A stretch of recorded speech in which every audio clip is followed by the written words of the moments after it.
কথা বলতে বলতে রান্নাটা শেষ করে ফেললাম। আজমিরা বিথি আপু আর মানিক মিয়ারা নিয়ে কথা বলতে বলতে রান্নাটা শেষ করে ফেললাম। কি রান্না করলাম? গরুর সাদা মাংস, সাথে আছে জালি কুমড়া। এটা দিয়ে রান্নাটা শেষ করে ফেললাম আজমিরা বিথি আপুকে নিয়ে আর মানিক মিয়াকে নিয়ে কথা বলতে বলতে। কথা তো না বলেও পারি না, কারণ বারবারই মিডিয়াতে ফেসবুক, ইউটিউব, টিকটকে ঢুকলেই দেখা যায় তাদের ভিডিও। সে তারে নিয়ে কথা বলে সারে, এ তারে নিয়ে কথা বলে সারে। কদিন আগে দেখলাম একটা আপু। আসসালামু আলাইকুম এভরিওয়ান, কেমন আছেন সবাই? আলহামদুলিল্লাহ, আমরা তো ভালো আছি। Welcome back my daily blog. আজকে আবারও একটা রান্নার ভিডিও নিয়ে চলে আসলাম। আজকে রান্না করব জালি কুমড়ো দিয়ে গরুর মাংস, গরুর সাদা মাংস। আজকে গরুর সাদা মাংস রান্না করব, জালি কুমড়া দিব সাথে।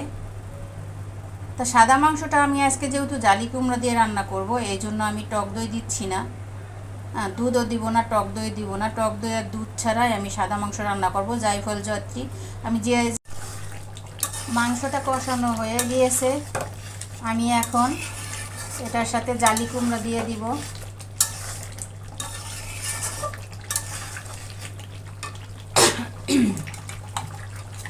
এটার সাথে আমি জালি কুমড়ো দিয়ে দিব। মাংসটা কষানো হয়ে গেছে আর মাংসটা 80% সেদ্ধ হয়ে গেছে।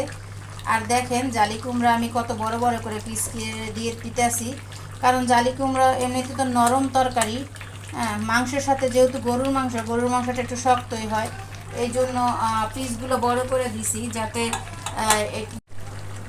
যেহেতু সাদা মাংস রান্না করব, আমি চাইছিলাম যে এটার ভিতর দুধ দিব না, তা আমি অল্প দুধ দিয়ে দিব। সেটা হলো আমি এই যে 10 টাকা দামের ডানুর প্যাকেট, এইখানে যতটুক দুধ থাকে অতটুক দুধই দিব, বেশি দিব না। কারণ যেহেতু আমি জালি কুমড়া রান্না করতেছি আর সাদা মাংস রান্না করতেছি, দুধ একবারে না দিলেই হয় না। যেই কারণে আমি সামান্য পরিমাণে 10 টাকা দামের যে ডানুর প্যাকেট আছে, ওই প্যাকেটে যতটুকু দুধ আছে অতটুকুই দিয়ে দিলাম, এর বেশি দিব না।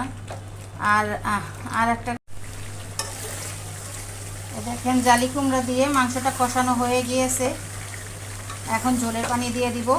আর এটার সাথে আমি 4টা কাঁচামরিচ দিব, এই 4টা কাঁচামরিচ দিব।